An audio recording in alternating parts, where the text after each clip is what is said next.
estamos esse ano celebrando os 500 anos da Reforma Protestante, quando Martinho Lutero ousadamente escreveu e, segundo contam, afixou na porta do castelo de Wittenberg as suas 95 teses. E aquilo ali foi literalmente o start da Reforma Protestante. Ela veio a se desenvolver pela Europa e ganhar corpo.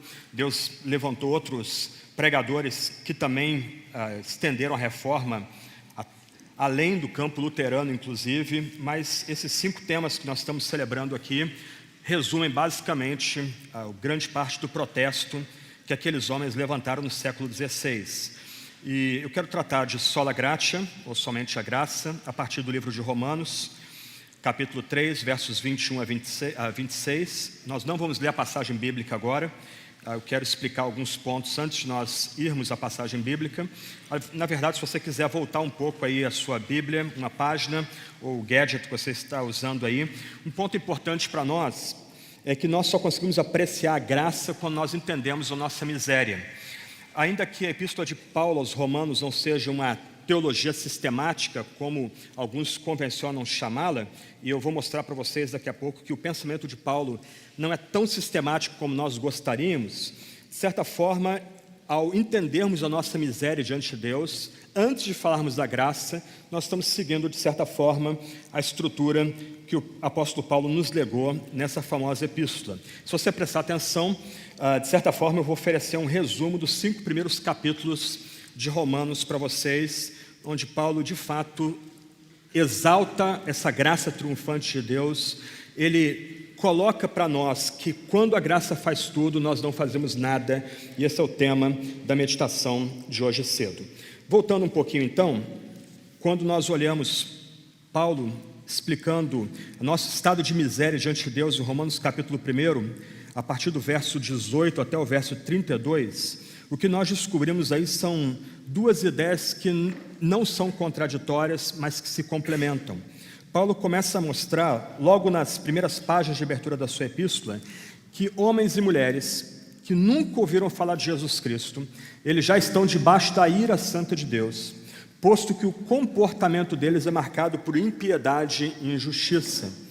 Então, uma questão básica para nós aqui é que homens e mulheres não serão condenados porque nunca ouviram falar de Jesus. Eles são condenados, eles estão debaixo da ira santa de Deus, porque uma vez Deus tendo se revelado a si mesmo na criação, por assim dizer, colocado suas digitais na criação, esses homens e mulheres de toda raça, tribo, língua e nação, para usar a linguagem de Apocalipse, eles distorceram essa revelação de Deus, que era clara, límpida, e preferiram adorar a criatura e não o Criador. Mas há alguns pontos importantes nessa passagem aqui, especialmente a partir do verso 26, quando Paulo faz uma ligação entre o fato de Deus estar irado com esse tipo de gente e Deus ter entregado. O texto fala 3 vezes que Deus os entregou ao seu próprio pecado. Paulo começa a descrever alguns pecados aqui, que não eram pecados comuns entre os bárbaros, entre aqueles que viviam além das fronteiras do Império Romano. Então, uma outra forma de interpretar a passagem é que Paulo começa a mostrar para os seus leitores, na capital do Império Romano, que os poderosos daquela época, eles também estão debaixo da ira de Deus. Eles preferiram adorar também a criatura e não o Criador.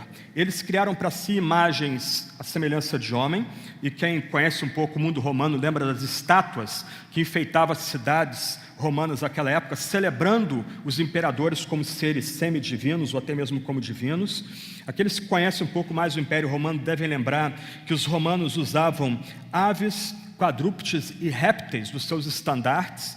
E os pecados descritos a partir do verso 26 eram pecados típicos da casa imperial, daqueles que detinham o poder em Roma. Então, antes de falar da graça de Deus, Paulo começa a mostrar que não só aqueles que ignoram Jesus Cristo, que nunca ouviram de Jesus Cristo, mas, sobretudo, os poderosos da época dele, aqueles que detinham o poder onde a igreja a qual ele escreve está inserida, eles estavam encerrados, estavam colocados debaixo da ira santa de Deus, do completo desprazer divino, como ele diz no verso 18, a ira de Deus se revela do céu contra toda impiedade e injustiça dos homens, que sufocam, que impedem a verdade pela sua injustiça. Então, um ponto importante para nós é que mesmo aqueles que nunca ouviram de Jesus, mas sobretudo aqueles poderosos, aqueles que detêm o poder na época de Paulo, também nossa época, que celebram a criatura e não o Criador, eles estão debaixo da ira santa de Deus. Capítulo 2, versos 1 a 16, Paulo começa a mostrar outra classe de pessoas. Não mais os poderosos, mas os moralistas. Verso 6 vai lembrar que Deus vai retribuir a cada um segundo as suas obras. Ele está falando aqui dos moralistas. Isto é, aqueles que acham que por não cometerem os pecados torpes descritos no capítulo 1, estão em alguma relação correta com Deus, eles estão militando em erro.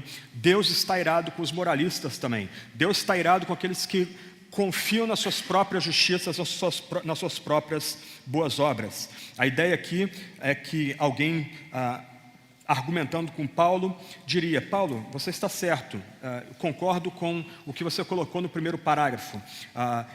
Aqueles que cometem aqueles pecados, eles cometem aqueles pecados porque Deus os entregou a sua idolatria e, de fato, nós concordamos que Deus está irado com eles, mas eu não faço o que eles fazem.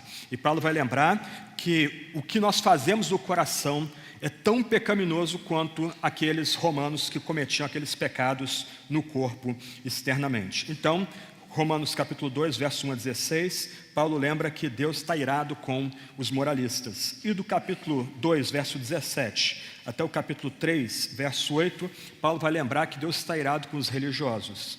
Deus está irado com aqueles que se conformam com os ditos externos da religião. Deus está irado com aqueles que acham que por serem circuncidados, por terem os oráculos divinos, por poderem meditar nos oráculos divinos, eles já estão na relação correta com Deus. Deus está irado com aqueles que descansam sobre o seu batismo, descansam pelo fato de serem membros das suas comunidades, de desempenharem tarefas das suas comunidades, e se satisfazerem com isso, acharem que isso é suficiente para colocá-los numa relação correta com Deus, lendo engano.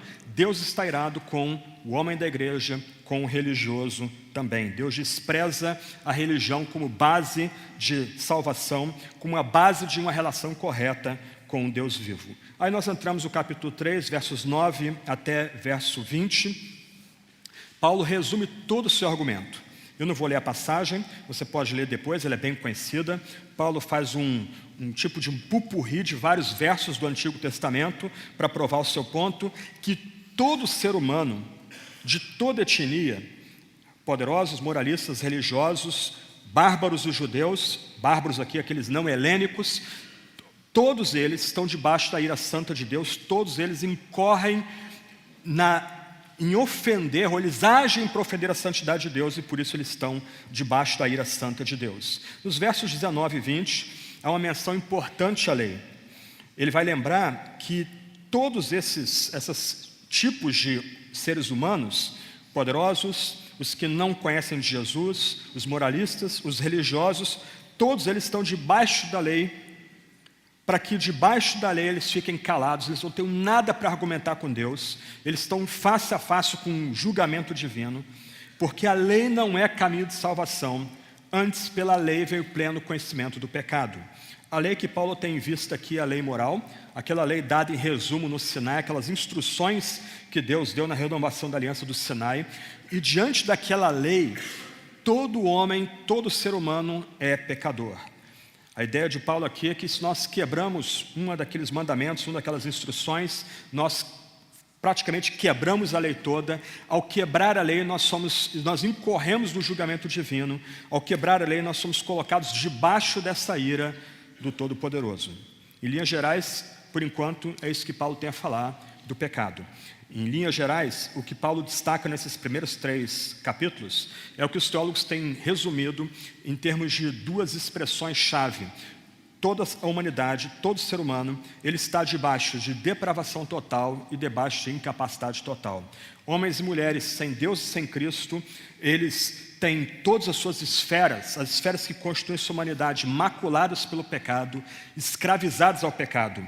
A mente, os afetos, as emoções, a própria vontade é escravizada ao pecado. Você lê depois essa longa passagem de Paulo aqui com detalhes, especialmente os versos 10 até 18, você vai notar que a nossa vontade sem Deus e sem Cristo, sem estar rendido a Deus e Cristo, é cativa.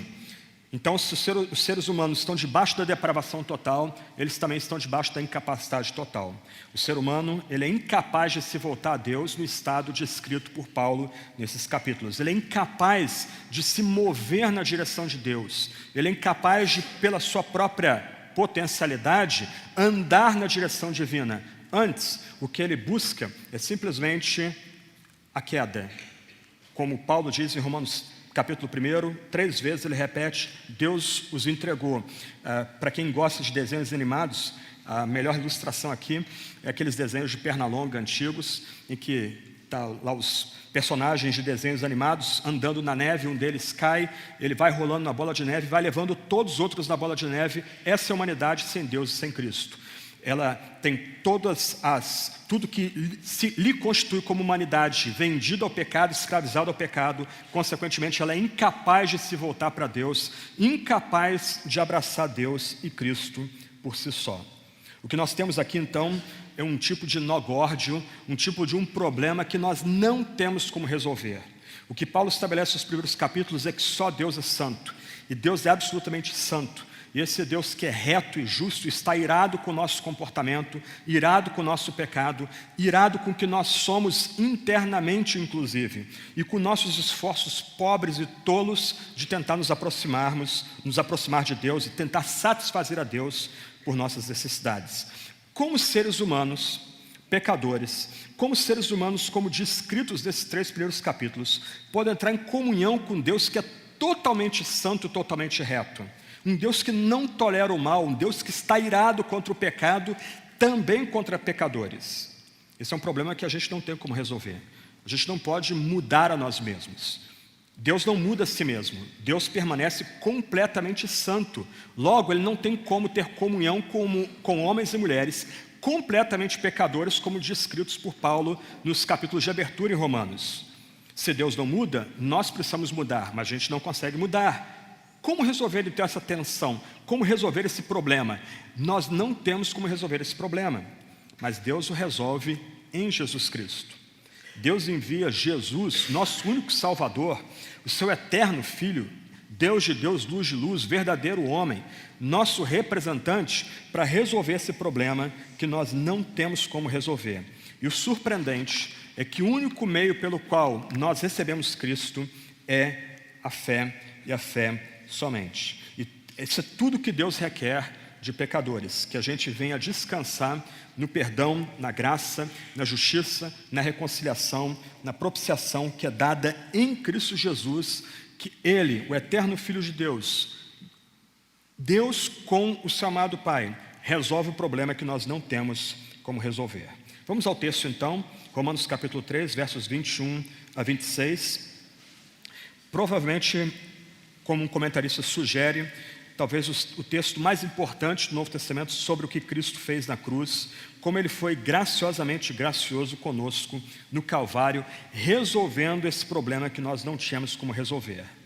O texto, bem conhecido, diz: Mas agora a justiça de Deus se manifestou sem a lei, atestada pela lei e pelos profetas, isto é, a justiça de Deus por meio da fé em Jesus Cristo, para todos os que creem, pois não há distinção, porque todos pecaram e estão destituídos da glória de Deus, sendo justificados gratuitamente pela sua graça, por meio da redenção que há em Cristo Jesus, a quem Deus ofereceu como sacrifício propiciatório, por meio da fé, pelo seu sangue, para a demonstração da sua justiça. Na sua paciência, Deus deixou de punir os pecados anteriormente cometidos, para a demonstração da sua justiça no tempo presente, para que Ele seja justo e também justificador daquele que tem fé em Jesus. Paulo começa estabelecendo um ponto importante aqui. Ele começa a destacar que essa justiça de Deus, a retidão de Deus, a completa pureza de Deus se manifesta, é revelada não por meio da lei. Essa lei que Paulo cita aqui é a citada anteriormente, versos 19 a 20, a lei moral. O ponto que Paulo quer estabelecer logo no começo dessa passagem é que é impossível que homens e mulheres, como descritos anteriormente, em pecado, debaixo da ira de Deus, debaixo do desprazer divino, consigam se ajustar com Deus pelo puro cumprimento da lei dada no Sinai. A justiça de Deus, que nos coloca nessa relação correta com Deus, não nos chega pela lei. A lei tem outro papel. É por meio da lei que vem o pleno conhecimento do pecado, como Paulo diz no verso 20. Por meio dessa lei, nós somos todos colocados debaixo do julgamento divino. Quebramos o mandamento, quebramos todo, somos todos pecadores, objetivamente contados como pecadores, todos encerrados debaixo dessa ira e da santidade temível do próprio Deus. Mas o surpreendente é que essa justiça de Deus chega de uma outra forma. Mas antes de entrar nesse ponto aí, Paulo faz uma declaração que deveria ter surpreendido muitos dos seus leitores originais, posto que muitos deles eram judeus que compunham a igreja de Roma. Ele diz que essa justiça de Deus que se manifesta, que é revelada, ela foi atestada pela lei e pelos profetas. Eu não sei como lei está grafada na tradução bíblica que você está usando. Na minha tradução ela é grafada em maiúscula.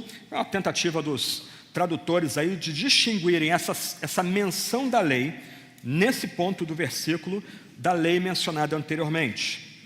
A justiça de Deus manifestada sem lei é a justiça de Deus que vem a gente não pelo decálogo, que é o resumo do que Deus exige da gente e a gente não consegue cumprir.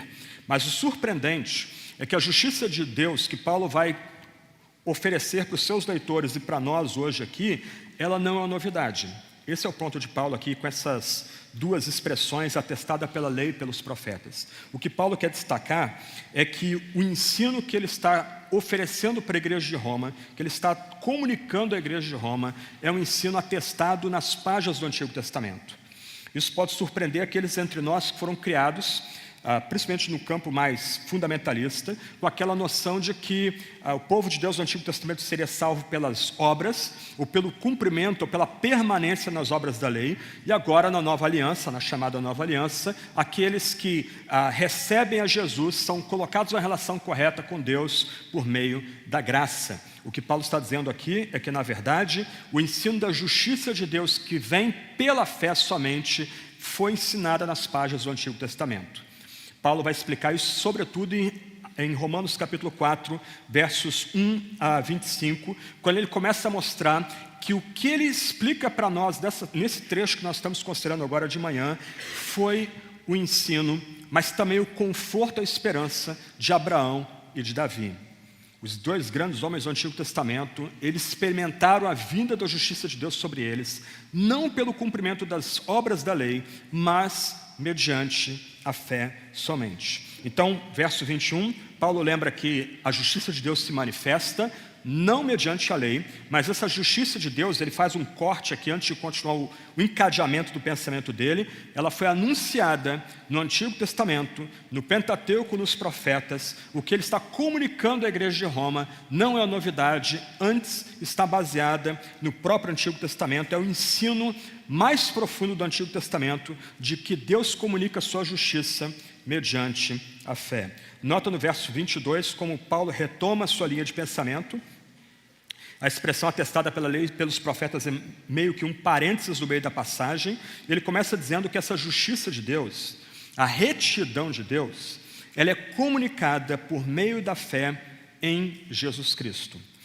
Essa passagem que nós estamos considerando aqui, junto com Romanos capítulo 1, versos 16 e 17, aterrorizava Martinho Lutero.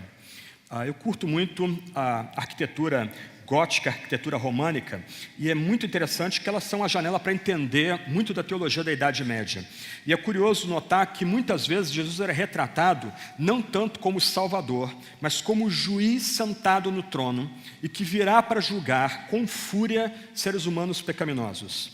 E essa imagem de Cristo como aquele que comunica essa justiça de Deus que vem para destruir o pecado e para justificar, vindicar a própria santidade divina, entranhou-se no imaginário medieval.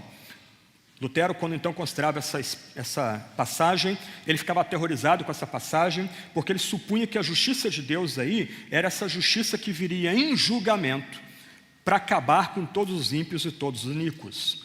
Mas o grande ato de rebelião de Lutero foi entender que essa justiça de Deus, ela também é comunicada a pecadores. Lembra do problema que eu coloquei no começo? Como é que um Deus santo, um Deus reto, um Deus que é justo, pode permanecer justo tendo aliança, tendo comunhão com homens pecadores? Deus não pode mudar.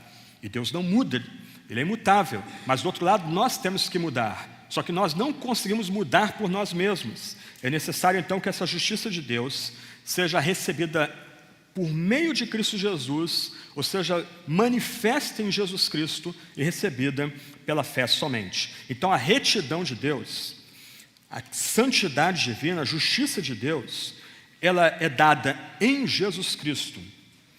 É sempre bom a gente parar e pensar no nome de nosso Salvador.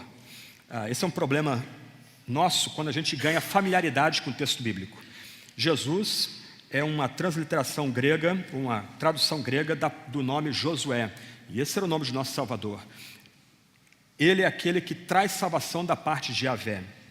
E Ele é Cristo, o Messias, o especialmente ungido, aquele que foi separado para ser aquele que traz salvação da parte de Yahvé.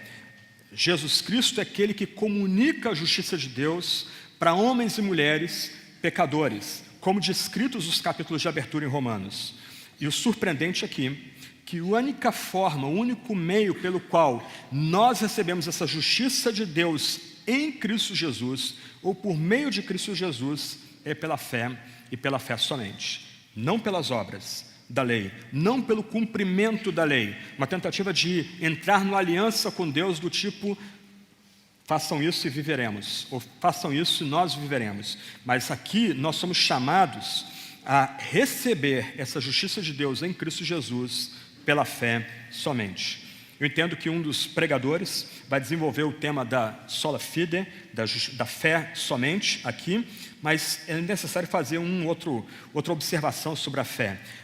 O que Paulo começa estabelecendo para nós aqui é que a fé não é a base da nossa justificação. A fé não é o fundamento pelo qual nós entramos na relação correta com Deus por meio de Jesus.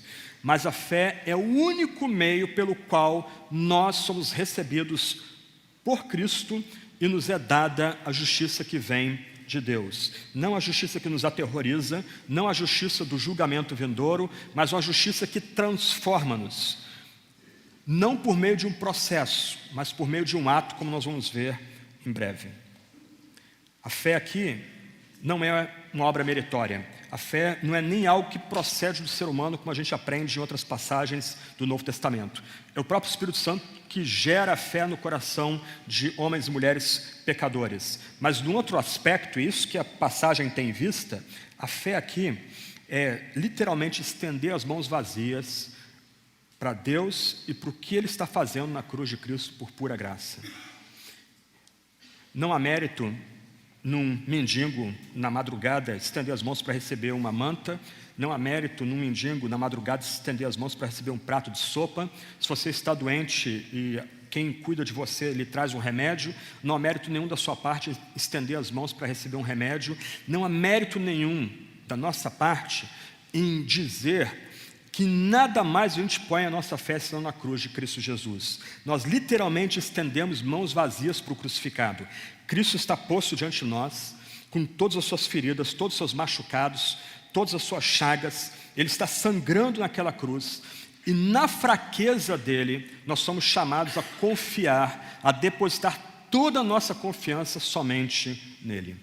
O que nós temos aqui é o reconhecimento de que nossas roupas são roupas de mendigo, nossos trapos são imundos, mal cheirosos, nós não temos nada apropriado para que nós possamos nos revestir para ficar diante de um Deus que é justo, mas que também a gente começa a ver agora que é justificador por meio de Jesus Cristo, aquele que traz salvação da parte de Deus para nós, aquele que foi especialmente separado e ungido para trazer a justiça de Deus para nós. E essa justiça é para todos os que creem, pois não há distinção. O ponto importante para nós aqui é que na ideia da antiga aliança, na noção da antiga aliança, as pessoas, para serem salvas, elas tinham que se tornar parte do Israel de Deus.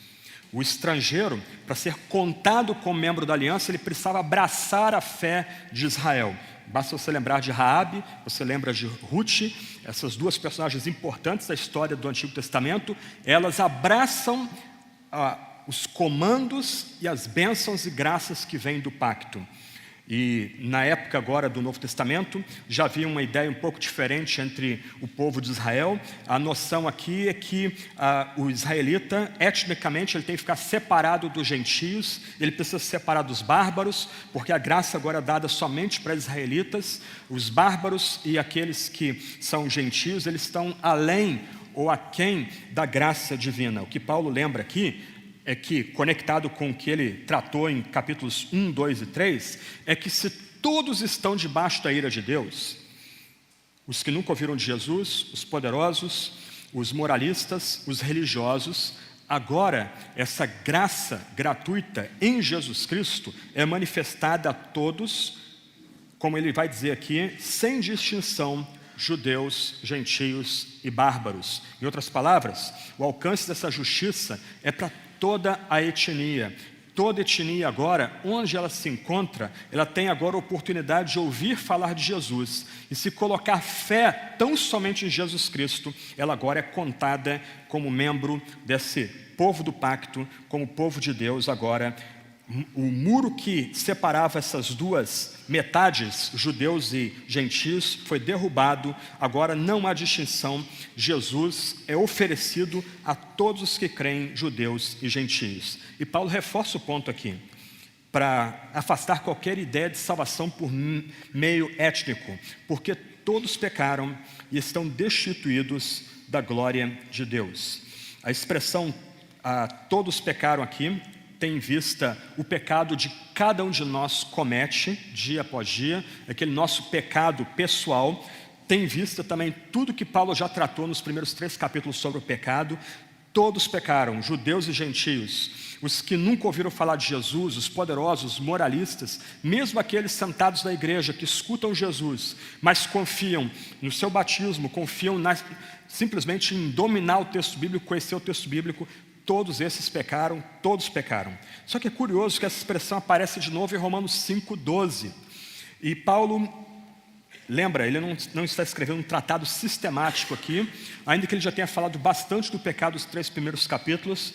Ele volta mais um ponto ligado ao nosso pecado em Romanos 5,12 a 21. Ele trata naquela passagem não só da nossa ligação com Adão e com Cristo, como aqueles que resumem toda a história da humanidade, mas ali em Romanos 5,12 ele lembra que o pecado teve uma origem. Quando Adão pecou, ele morre e todos morremos nele, porque todos pecamos nele. Então a ideia de todos pecaram aqui em Romanos 3:23 lembra que todos nós pecamos continuamente. Todos nós pecamos em Adão como nosso representante, e por isso, e aqui nós temos um eco de Isaías 43, verso 7, fomos cortados, fomos separados da glória de Deus. Paulo em 1 Coríntios 10, 31 vai lembrar que em tudo que a gente faz, a gente deve comunicar a glória a Deus, a gente deve dar glória a Ele, seja comendo, seja bebendo. Nós somos chamados a viver para a glória dele, mas esse é um privilégio para quem já está ligado a Deus por meio de Cristo Jesus e recebeu Cristo por meio da fé somente. Homens e mulheres que permanecem em seus pecados, eles foram cortados da alegria suprema, eles foram cortados daquilo que pode satisfazê-los de forma mais profunda, que é o próprio Deus. Lembra, Paulo está reforçando aqui essa noção trágica da nossa humanidade. Por mais que homens e mulheres possam fazer coisas grandiosas no campo da tecnologia, da filosofia e etc., eles foram cortados, eles perderam a glória de Deus. Eles estão debaixo do desprazer e da ira divina. Eles foram destituídos da glória de Deus. Mas Paulo não para por aqui. Parece que ele está resumindo e repetindo o argumento anterior dele, já entremeando com a solução que Deus oferece para esse problema que nós não temos como resolver. Mas agora nós chegamos ao clímax da passagem e, como eu mencionei, ao clímax talvez do Novo Testamento, segundo alguns. Os vocábulos que Paulo elenca aí, literalmente renderam tratados para os teólogos. Ele coloca diante de nós Cristo crucificado, como que ele pinta diante de nós o Cristo crucificado, com as suas feridas, a coroa de espinhos na cabeça, sangue escorrendo sobre a fronte, as chagas nas suas mãos e pés, os machucados, das chicotadas que ele sofreu na Torre de Antônia, socos que ele recebeu ali. Cristo é como que pintado diante dos leitores originais, diante de nós aqui. Seu Paulo não está interessado apenas na crucificação de Jesus em 33 depois de Cristo. Ele quer destacar para nós aqui e para o seu público leitor original o que de fato Deus fez na cruz de Cristo. E ele usa alguns vocábulos aqui que são preciosíssimos para nós. Ele fala de que na cruz nós somos justificados, na cruz nós somos propiciados, na cruz nós fomos redimidos para a demonstração da sua justiça.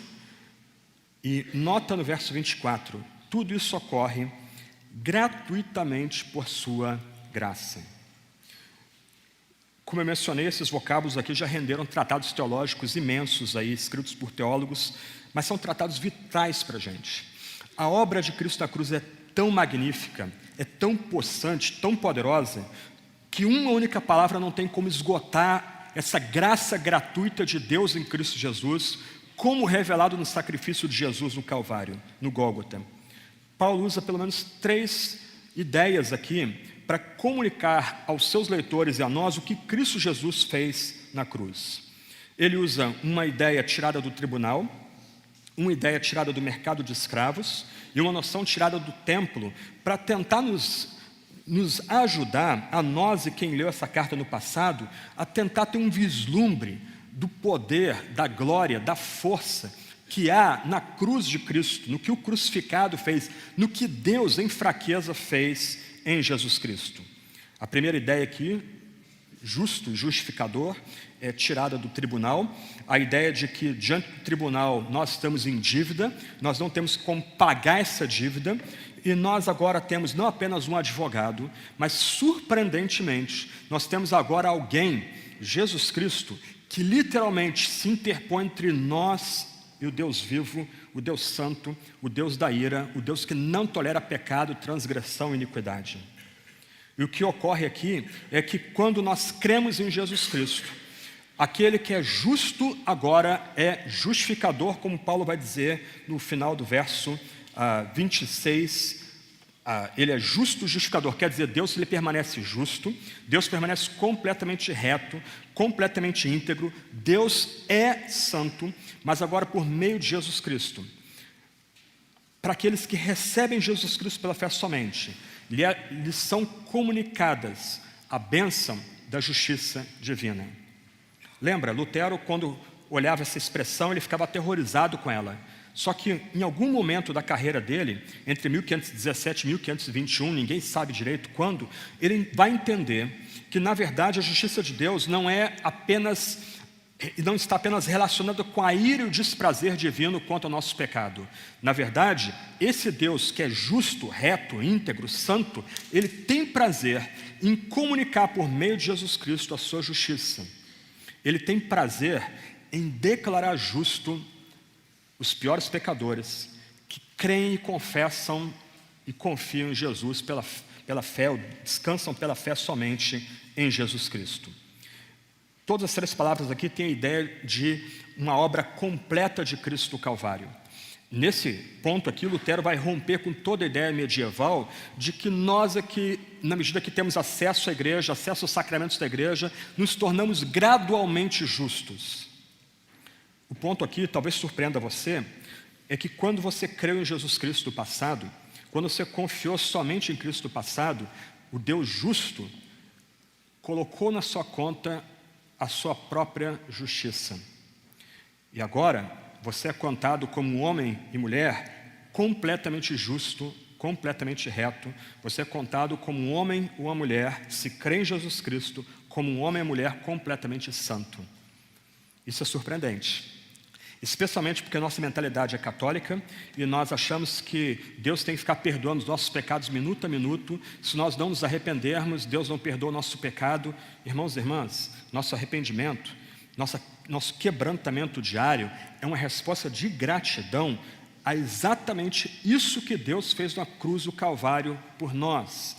Se nós cremos em Jesus, o Deus que é justo nos imputa, coloca em nossa conta sua perfeita justiça por meio de Cristo Jesus. E agora, aqueles que creem em Cristo Jesus são contados como homens e mulheres completamente justos à parte das suas obras. Eu não tenho como desenvolver esse ponto, não tenho nem tempo para desenvolver o ponto, mas nós continuamos pecando, nós continuamos cometendo pecados grosseiros, inclusive, como vai dizer a Confissão de Westminster, é parte da nossa tragédia humana. Mas, irmãos e irmãs, prestem bem atenção, Paulo comunica para nós aqui uma obra consumada, uma obra completa. Nós não melhoramos essa obra, não temos como ajudar essa obra. A obra de Cristo na cruz é uma obra de justificação. E aquele homem, aquela mulher que de forma singela estende as mãos para Jesus Cristo, já é contado aqui e agora como um homem, uma mulher completamente reto, completamente justo. Em outras palavras, todos os seus pecados foram perdoados. Todos eles. Mesmo que você vai cometer daqui a alguns minutos. Mas não só isso, não só todos os seus pecados foram perdoados em Cristo crucificado, mas positivamente falando, Cristo comunica àquele que crê a sua justiça, a sua perfeita santidade. E agora, homens e mulheres que creem em Jesus somente são considerados homens e mulheres completamente justos. Obviamente os católicos e aqueles que têm alma católica no nosso tempo detestam esse tipo de ensino. O Concílio de Trento levantou 33 maldições, não contra o ensino de Paulo, ou não contra o ensino de Lutero, mas contra o próprio ensino paulino da justificação imputada.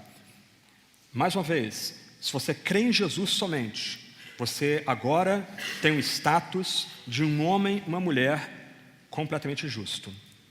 Não por meio das suas obras, não pela tentativa de agradar a Deus por mais religião, não pela tentativa de cumprir a lei, que ninguém consegue cumprir integralmente a lei. Logo nós estamos debaixo da ira de Deus, mas por causa da obra consumada de Cristo na cruz, Deus permanece justo, e se nós cremos em Jesus, Ele agora é nosso justificador, Ele nos dá justiça de forma positiva. Nós somos contados como homens e mulheres justos. Isso surpreende você? É meio chocante para você? O moralista não gosta disso aqui. O moralista chega a ranger os dentes quando ouve isso aqui. Mas nós agora temos um novo status. Isso não é processo. A santificação é o processo. Nós lemos Romanos 6 aqui, depois Romanos 8, Paulo fala do nosso status como homens e mulheres que vivem no Espírito, que são chamados a perseguir a santificação diariamente. Isso é um processo que vai durar até a nossa morte, até a nossa glorificação. Eu estou falando aqui de um ato que vem de fora de nós, por causa do que Cristo crucificado fez no Calvário, fez no Gólgota. Nós somos justificados por meio da morte sangrenta de Cristo no Calvário. Mas não só isso. Paulo então muda a metáfora do debate do tribunal, onde nós somos contados como inimigos de Deus, como homens e mulheres iníquos, transgressores, pecadores, homens e mulheres debaixo da ira de Deus, e que Cristo graciosamente se interpõe entre Deus e nós, quando nós descansamos em Jesus Cristo. Ele se coloca entre nós. Deus não nos vê agora mais de forma imediata. Deus nos vê por meio de Jesus Cristo, no qual nós estamos unidos quando cremos nele. Aí ele muda dessa metáfora para a metáfora agora do mercado de escravos. É bem interessante lembrar que o mercado de escravos do mundo antigo era baseado não tanto em etnia, ou na cor da pele, mas em derrota militar. Então, não raro, aqueles que estavam em Roma, os nobres romanos, e grande parte da cidade romana era constituída de escravos, eles topariam no mercado de escravos com ângulos, branquinhos, lourinhos, de olhos azuis, que foram conquistados nas guerras de expansão romana e levadas para a capital do império para serem vendidos como escravos. Muitos deles não eram comprados, então não raro eles morriam dentro das gaiolas da cidade romana, porque ninguém queria comprar aquelas pessoas. Elas iam ficando adoentadas, uma dor de dente, alguma doença que elas trouxeram além de fronteiras, e elas morriam à míngua ali. E quando elas eram vendidas, elas eram colocadas num lugar elevado e literalmente vendidos como animais. As pessoas davam um lance por esses escravos. Nós éramos escravos. Nós éramos escravos da lei. Nós tentávamos agradar a Deus pelo cumprimento da lei e não conseguíamos. Entrávamos numa espiral de neurose, uma tentativa de aplacar a santidade de Deus pelo nosso próprio comportamento, o que é uma impossibilidade. Nós éramos também escravos das maldições da lei, das maldições que vêm do próprio Deus. Ao não conseguir cumprir a lei, Deus os considerava homens e mulheres malditos, encerrados debaixo da ira, prontos para o dia do julgamento vindouro. Nós éramos escravos também do diabo e dos seus demônios. Já que estamos celebrando os 500 anos da Reforma, então Lutero de novo, ele usa uma expressão muito interessante. Ele diz que homens e mulheres sem Deus e sem Cristo são como cavalos cavalgados pelo diabo e pelos seus demônios. Isso éramos nós. E agora nós escutamos essa boa nova, essa boa notícia. Isso é evangelho, de que por meio do sacrifício de Deus em Cristo Jesus, por meio do sacrifício sangrento do Gólgota, aquele que em Cristo é redimido, é comprado desse maldito mercado de escravos.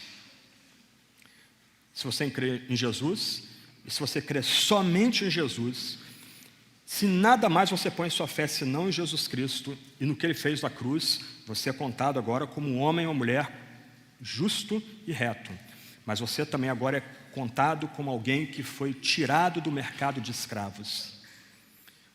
Você foi comprado com bom preço. Pedro vai dizer que a gente não foi comprado com prata e sangue, ou prata e ouro, outro metal que perece, mas fomos comprados com o sangue de Cristo derramado na cruz, em nosso favor, em nosso lugar. Nossa vida não pertence mais a nós mesmos. Nós agora mudamos de escravidão. Antes nós éramos escravos do pecado, agora nós somos escravos de Cristo e nós temos nele uma verdadeira libertação. Ele nos comprou. E outra ideia importante aqui, bem difícil de ser entendida, é que Deus os comprou por meio de um sacrifício propiciatório. Paulo se move então do tribunal para o mercado de escravos e agora para o templo, e uma ideia bem cara aos judeus. A tragédia humana é que está em nosso DNA que sem derramamento de sangue não há remissão de pecados. Nós constantemente tentamos aplacar o Ser Supremo, Deus, o Santo, Todo-Poderoso, por meio de algum tipo de sacrifício. Como nós somos meros mortais, nosso sacrifício não tem valor nenhum. Simplesmente o valor fenece diante de um Deus que é imortal, eterno, completamente santo. É necessário aqui que se interpõe entre nós e Deus, o Deus homem, Jesus Cristo.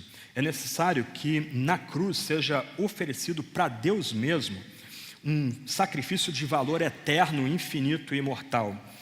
O surpreendente é que Deus satisfaz a si mesmo na cruz de Cristo. O que Deus exigiu de Abraão e não permitiu que Abraão fizesse, não deixou que Abraão fizesse no Monte Moriá, Deus faz no Gólgota. Deus sacrifica o seu próprio filho no Gólgota para satisfazer a si mesmo, para aplacar a sua própria ira.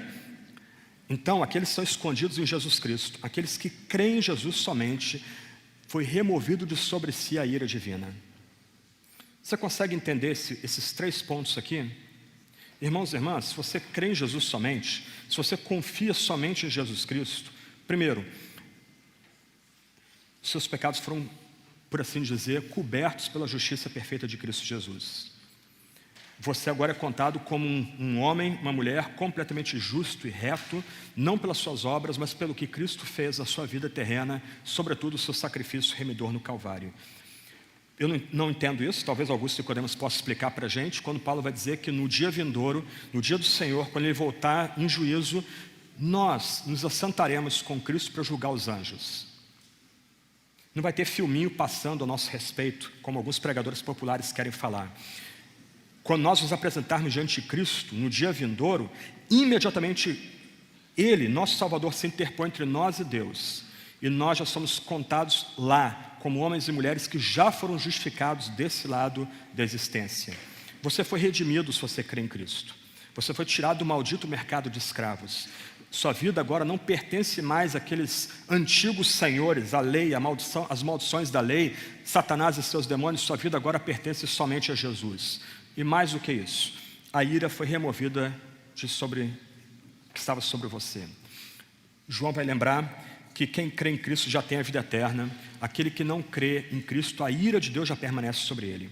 Homens e mulheres que não creem em Cristo, para voltar à ideia de desenho animado, literalmente andam com a nuvenzinha carregada sobre si, pronta a derramar raios e trovões sobre eles. Mas quem se escondeu em Jesus Cristo, teve seus pecados completamente propiciados.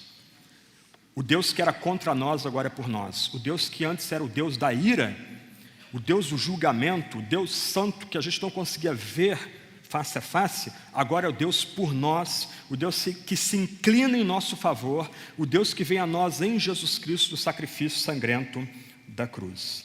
Irmãos e irmãs, esse é o clímax de toda a argumentação de Paulo.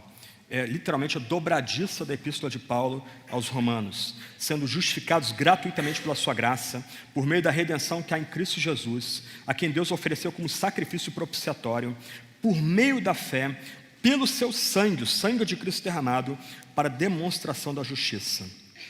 F.F. Bruce, um comentarista que eu gosto muito, ele resume toda essa passagem da seguinte forma: assim Paulo, serviço da linguagem do tribunal de justiça, justificados, do mercado de escravos, redenção, e do templo, assento de misericórdia ou propiciação, para fazer justiça à plenitude do ato da graça de Deus em Cristo.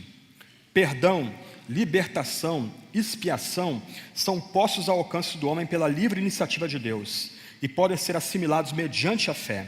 E a fé, nesse sentido, não é uma espécie de obra especialmente meritória à vista de Deus, é aquela singela e sincera atitude para com Deus, que o acredita por sua palavra e aceita sua graça de bom grado e com gratidão. Esse é o resumo de todo o ensino da Bíblia sobre a cruz. Nós não fazemos nada. Deus fez tudo em Cristo Jesus. A graça fez tudo. A gente não tem como ajudar Cristo nem um centímetro aqui. A nossa fé, que é requerida, que é exigida de nós aqui na passagem, é simplesmente o reconhecimento que nós não temos nada para barganhar com o que Deus fez em Cristo na cruz. O mundo adora poder. O Deus Todo-Poderoso vem a nós a fraqueza de Cristo. E Ele requer que a gente confie nele. E se nós confiamos nele, nós somos revestidos de justiça, de redenção e também propiciados. Deus não está mais irado contra aqueles que creem no seu Filho, mas Deus agora é por aqueles que creem no seu Filho. Ele derrama amor sobre aqueles que creem no seu Filho. No passado, nós cantávamos hinos bonitos também. E eu relembrei um hino que a gente cantava na década de 80, infelizmente se perdeu, mas olha a letra desse hino, como é bonito. É uma letra pequena, simples, não vou cantar para não quebrar os vidros aqui, sou extremamente desafinado, mas presta atenção na letra. Glória para sempre ao Cordeiro de Deus que venceu. Glória para sempre ao Cordeiro de Deus que venceu. Toda glória e honra pertencem somente a Jesus, pois sua obra foi plena, completa, gloriosa na cruz. Glória para sempre ao Cordeiro de Deus que venceu. Glória para sempre ao Cordeiro de Deus que venceu. Toda glória e honra pertencem somente a Jesus, pois sua obra foi plena, completa, gloriosa na cruz. Vamos repetir bem forte os dois refrões? Glória para sempre ao Cordeiro de Deus que venceu. Glória para sempre ao Cordeiro de Deus que venceu. Toda glória e honra pertencem somente a Jesus, pois sua obra foi plena, completa, gloriosa na cruz. Amém? O que Paulo tem a dizer no final do verso 26, eu resumo numa sentença, e que também é surpreendente, é que Deus revela essa justiça no tempo, essa obra poderosa que Ele faz em Cristo no tempo, e essa obra tão poderosa que ela cobre, por assim dizer, os pecados cometidos antes da vinda de Cristo. Então, quando em Romanos 4, Paulo começa a falar de Abraão e Davi como paradigmas de homens que creram em Deus e receberam justiça, lhes foi imputada a justiça, ele está lembrando que aquilo que Cristo fez em algum momento, aí, talvez entre 30 e 33 depois de Cristo, tem poder retroativo, alcançou todos aqueles santos que vieram antes de nós. Abraão, Isaque, Jacó, Moisés, Davi, os profetas. Lembra de Hebreus 11? Quem é o autor e consumador, o autor e sustentador da fé daquela galeria de heróis? É Jesus Cristo, nossa propiciação, nossa redenção, nossa justificação. Então, o ensino do Novo Testamento é absolutamente uniforme ao afirmar que é Deus quem propicia, expia, satisfaz e reconcilia. Nenhum desses atos parte do homem. O próprio Deus é o agente ativo e originador da graça. 3 aplicações breves para nós encerrarmos. A primeira, crer em Cristo. confie nele. Pode parecer óbvio, mas não é. Sonda seu coração. Em quem você descansa? Quem é o seu conforto, seu único conforto na vida e na morte? Você confia somente em Jesus Cristo? Você pode colocar diante de si o Cristo crucificado, sangrando, o homem de dores, o servo sofredor, aquela ovelha muda que foi para o matadouro diante da sua face, e você descansa só nele, tão somente nele? Deus se ri dos nossos feitos. Deus ri dos nossos feitos até mesmo solenes. Moralismo não é nada para Deus. Religião também não significa nada para Deus. Os poderes que os homens buscam, se eles não beijarem o Filho, eles serão esmagados pelo Todo-Poderoso. Em quem você confia? Em quem você descansa? Cito Lutero: portanto, meu querido irmão, aprenda a Cristo e o aprenda crucificado. Aprenda a orar a Ele, perdendo toda a esperança em si mesmo, e diga: Tu, Senhor Jesus, és minha justiça e eu sou teu pecado. Tomaste em ti o que não era e deste-me o que não sou. Que troca maravilhosa. Quando você confia em Jesus Cristo, Cristo foi moído pelos seus pecados no Calvário. Mas quando você confia em Cristo, a justiça, a retidão, a propiciação de Cristo, por assim dizer, é colocado como uma veste bonita, uma veste de festa sobre você. Em quem você confia? Quem é a sua preocupação última? É só Jesus Cristo? Só o que Deus fez em Cristo na cruz, a graça graciosa que Ele revelou em Cristo na cruz? Segunda ideia para nós pensarmos aqui: medite no Evangelho. Reflita naquilo que Cristo fez no Calvário. Para mim, é chocante saber que as editoras publicam livros sobre Cristo aqui no Brasil, elas se arriscam a perder dinheiro. Livros que têm o Jesus na capa, ou livros que têm o nome de Cristo na capa, literalmente se tornam encalhes, não são vendidos, eles não são comprados. Cristo foi removido do centro da nossa devoção. O Cristo crucificado foi removido do coração da nossa fé.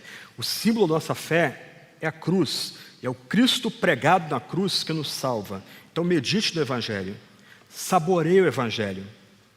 O mundo nos massacra. O mundo quer destruir a nossa própria autoimagem. Só que quando nós refletimos quem nós somos em Cristo, nossa autoimagem é ajustada. Se você crê em Jesus, se você descansa somente em Jesus, você é um homem, uma mulher agora justificado. Você é um homem, uma mulher que foi propiciado por Deus em Cristo. Deus não está mais irado com você, Deus agora é por você. Se você está em Cristo, unido a Ele pela fé, você foi redimido e sua vida pertence só a Jesus Cristo. Medite na cruz, medite no Evangelho, medite nos benefícios que você recebe da cruz por meio da fé somente. E por último, repudie aquilo que não é Evangelho. Repudie aquilo que não é centrado na cruz de Cristo Jesus. Não escute, não ouça, não passe adiante, não perca tempo vendo vídeos de gente herética no YouTube ou repassando isso adiante. Isso é perda de tempo. Repudie aquilo que não é Evangelho. E aqui eu termino com Lutero. Ele sabia ser escandaloso.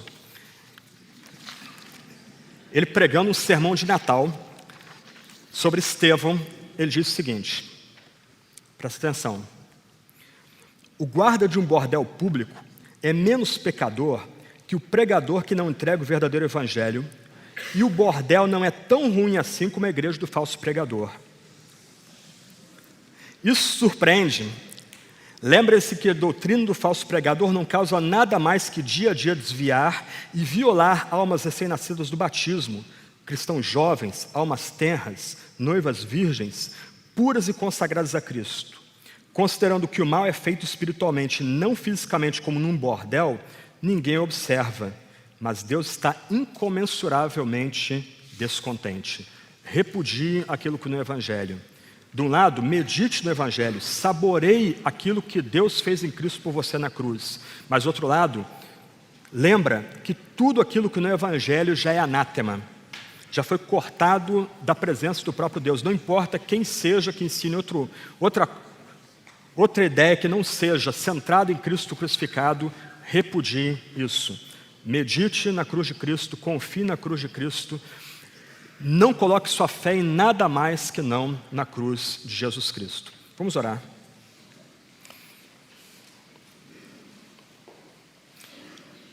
Senhor Deus, único Deus vivo e verdadeiro, fora de ti não há outro. Tu és santo, soberano, cheio de graça e bondade.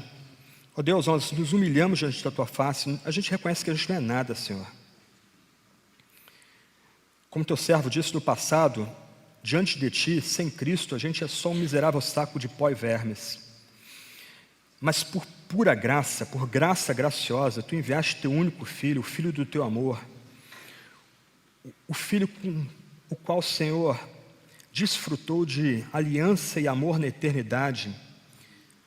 O Senhor enviou o que havia de melhor em ti mesmo para morrer por nós, miseráveis pecadores. Senhor, a gente não consegue te louvar, celebrar ou cantar apropriadamente. Tu enviaste o teu único filho, teu eterno filho, para ser aquele sacrifício que se interpôs entre nós e ti mesmo, que te satisfez completamente, tua santidade, tua retidão, aplacou de forma completa a tua ira. E agora, se nós cremos em teu Filho, nos tira do maldito mercado de escravos e nos torna homens e mulheres retos na tua presença, justos na tua presença, não por nossas obras ou méritos, mas por causa do que teu eterno Filho, do Filho do teu amor, fez na cruz do Calvário. Ó Deus, se há pessoas aqui nesse ambiente que não creem em Jesus ainda, que não descansam em Jesus somente, ó Deus, dá teu Espírito para essas pessoas. Ó Deus, quebranta-os, atrai-os docilmente a teu Filho Salvador. Deus, abra os olhos dessas pessoas para que eles vejam a maravilhosa graça que o Senhor revelou a nós na cruz de Cristo, essa graça graciosa que o Senhor nos concedeu na cruz de Cristo. Ó Deus, enternece os corações desses que ainda não creem em Jesus, para descansar nele, descansar somente em teu Filho Jesus.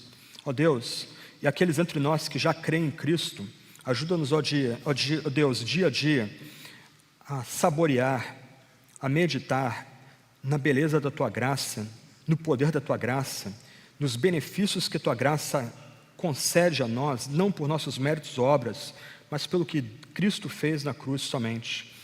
Aumenta a nossa fé dia a dia. Ó Deus, no mundo mal, nesse campo de batalha em que nós nos encontramos, ajuda-nos a perseverar na fé dia a dia, nos apropriarmos daquilo que Cristo fez na cruz, de forma completa, removendo completamente a condenação que havia sobre nós. Nós celebramos a Cristo, nós louvamos a Cristo, nós cantamos Cristo, pela graça graciosa que Ele nos concede. E em nome dEle que oramos. Amém.